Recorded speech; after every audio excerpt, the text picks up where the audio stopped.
Eh bien, sachez que je suis extrêmement content de vous proposer aujourd'hui cette vidéo très étrange, sous plusieurs aspects.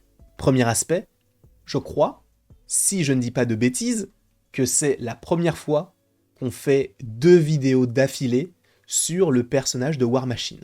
Je m'explique. La nuit dernière, The Hollywood Reporter, qui est donc un gros média américain, a confirmé le fait que le projet Armor Wars, qui est de base une série qui devait sortir sur Disney+, qui a donc été annoncé lors du Disney Investor Day 2020, donc cela fait bientôt 2 ans que le projet a été annoncé. Ce projet qui met donc en scène le personnage de James Rhodes dans le rôle titre, même si c'est pas un titre, War Machine, par rapport à la série, mais dans le rôle principal, si tu préfères, eh bien, ce programme n'est plus une série, mais un film, ce qui signifie que Don Cheadle, qui interprète le personnage de War Machine, aura son propre programme solo comme c'était le cas de base, mais cette fois-ci, c'est un film. Alors, tu me diras, j'ai déjà fait la vidéo, on en a déjà parlé, ce n'est pas le sujet de cette vidéo. Le sujet principal de la vidéo, c'est l'histoire de War Machine. Cependant, et c'est là où la vidéo prend une tournure très étrange, c'est que là, vous me voyez, on est en 2022. Sauf que dans la suite de la vidéo, on ne sera pas en 2022, mais en 2020. J'ai déjà fait la vidéo. Et je vous la reposte, tout simplement. Vous allez voir que mon avis et ma personne physiquement ont pas mal changé. Et dans le sens où, à présent, ça va, j'apprécie le personnage parce qu'on l'a un petit peu revu, même si on l'a revu que dans The Falcon and the Winter Soldier et qu'on l'a revu aussi dans le trailer de Secret Invasion, mais à l'époque, on n'avait pas tout ça, d'accord? On n'avait même pas de programme sur lui. Mais sachez que donc j'ai déjà fait une vidéo sur l'histoire de War Machine, je vous la mets du coup dans cette vidéo. Ça a changé, le décor a totalement changé, la vidéo était debout. J'avais une capuche et une casquette. Je suis dans le sous-sol, ça n'a aucun sens, d'accord? Mais en tout cas, la vidéo est faite pour ceux qui veulent avoir l'histoire de War Machine dans le MCU, donc jusqu'à Endgame, puisqu'à l'époque il n'y avait pas The Falcon and the Winter Soldier, donc pour le peu qui restait, je ne me voyais pas refaire une vidéo par rapport à cela, donc je te souhaite un très très bon visionnage. Est-ce que c'est de la facilité? Oui. Oui.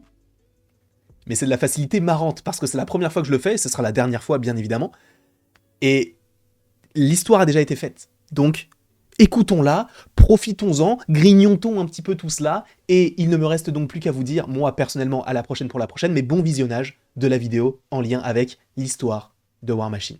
Parlons aujourd'hui d'un personnage que je n'aime pas trop, mais qui, je pense, peut avoir une potentielle fin, ou plutôt un futur dans le Marvel Cinematic Universe dans la phase 4, et potentiellement la phase 5. Cette première vidéo comportera l'histoire de War Machine, de son premier film jusqu'au dernier, même s'il y a eu différents acteurs, on en reparlera évidemment. Cette vidéo est par rapport à son historique, la prochaine par rapport à son avenir. Voilà, tu es mis au courant, tu vas pouvoir regarder les 2 vidéos. Le petit Roddy. On l'oublie souvent, mais pourquoi est-ce qu'il l'appelle Roddy? Eh bien parce qu'il s'appelle James. Tu te dis, il n'y a pas trop de rapport. Mais il s'appelle James Rhodes, et on l'appelle Roddy. Bucky, lui, il s'appelle James Buchanan Barnes, et on l'appelle Bucky. En fait, il est appelé de cette façon pour que, lors d'un combat, lorsque l'on dit James, il n'y en ait pas 2 qui se retournent. Dans ce cas-là, quand on dit Roddy, on sait que c'est War Machine. Donc n'oublions pas qu'il s'appelle exactement comme le soldat de l'hiver. Ensuite, la première fois que l'on voit le personnage dans le Marvel Cinematic Universe, c'est dans Iron Man 1, sous les traits de Terrence Howard, qui ne s'est pas forcément mis d'accord contractuellement pour une suite, d'un point de vue financier parce qu'il estimait que le potentiel du personnage était énorme, mais par rapport à ce qu'on lui donnait en termes de cachet, c'était pas assez. C'est ce qui a fait qu'il est parti du projet. Mais restons dans le 1 pour l'instant, parce que dans le 1, il est réellement lié à l'armée. Je suis un homme.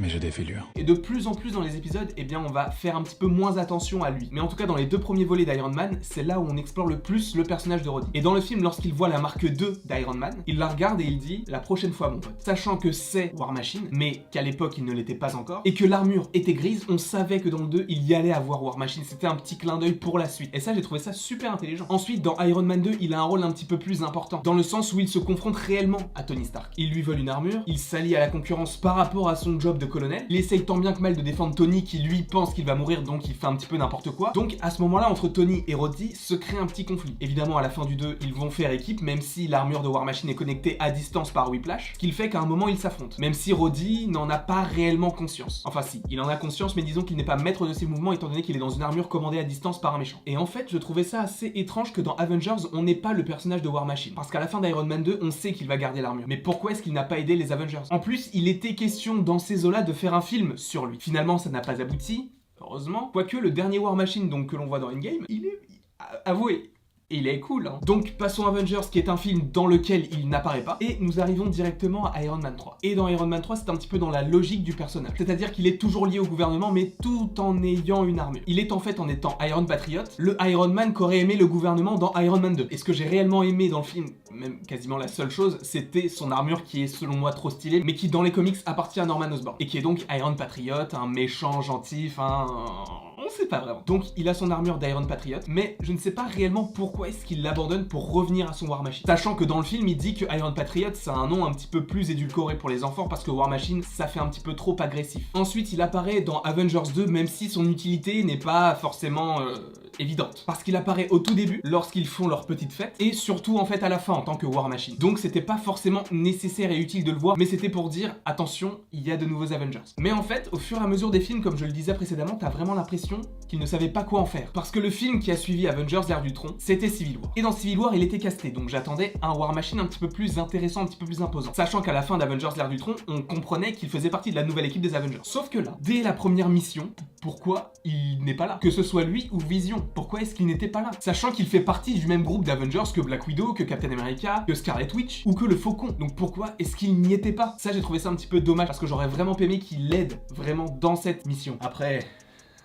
est-ce qu'on a besoin de parler de la chute qu'il fait? Honnêtement, tu fais une chute d'environ, allez, 50 mètres. T'es dans une armure qui pèse à peu près 500 kilos. Sachant que t'es très lourd, tu vas extrêmement vite, tu tombes sur le dos, t'es pas mort. La seule chose que tu as, c'est que tu saignes du nez et que ton nez est violet. Je pense honnêtement que si un jour ça arrive dans la vraie vie, le mec il est écrabouillé. Non seulement par la chute, mais aussi par le poids de l'armure. Enfin bon, c'est Disney, c'est bon enfant. Donc War Machine a eu un problème à la colonne, ce qui fait qu'il ne marche plus correctement. Sauf que dans les films qui suivent, tu vois qu'il a quelque chose qui l'aide à marcher, qui fait qu'il remarche normalement. Donc à ce moment-là, à quoi a servi la chute? Peut-être que c'était un facteur additionnel à la haine d'Iron Man envers le groupe de Captain America, parce que là on a vraiment senti la patte de Disney. Le mec fait une chute de 50 mètres, il a rien techniquement. Enfin, il a des problèmes au niveau de la colonne, mais il arrive à marcher normalement. Et c'était le problème qu'il avait au niveau de la colonne, justement. On va passer également sur la partie Avengers Infinity War, parce que dès son premier dialogue, il m'a saoulé. Quand il dit au général Ross, oui, mais attendez, c'est à cause de vous qu'ils sont plus là, parce qu'ils ont signé les accords à cause de vous. Ouais bonhomme, je suis d'accord avec toi, sauf qu'à ce moment-là, pourquoi est-ce que toi, tu as signé les accords?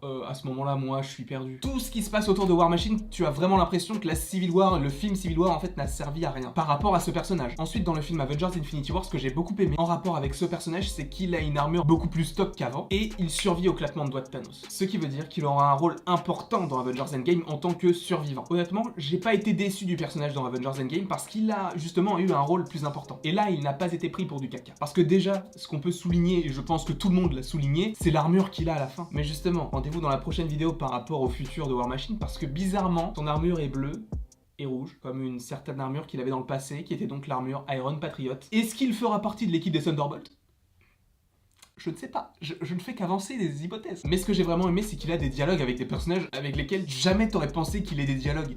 Avec Nebula, avec Rocket, avec Hulk. Même si bon, Hulk, il se connaissait déjà. J'ai trouvé que dans ce film-là, il était vraiment bien incorporé à l'équipe. Et que là, il était vraiment utile. En ayant récupéré la pierre du pouvoir, par exemple, avec Nebula. Enfin, je vais pas rentrer dans les détails d'un autre personnage, là on est sur du War Machine. Donc l'évolution de War Machine, je la trouve quand même un petit peu inconstante. C'est-à-dire qu'au début, tu as l'impression qu'il va devenir aussi fort qu'Iron Man. Et en fait, au fur et à mesure des films, tu te rends compte que ce n'est qu'un double d'Iron Man un petit peu bas de gamme. Mais dans Avengers Endgame, il a un petit peu plus de responsabilité, ce qui fait que ça m'a renoué avec le personnage, ce qui fait que j'ai justement sa petite pop juste ici. Je me sens persécuté.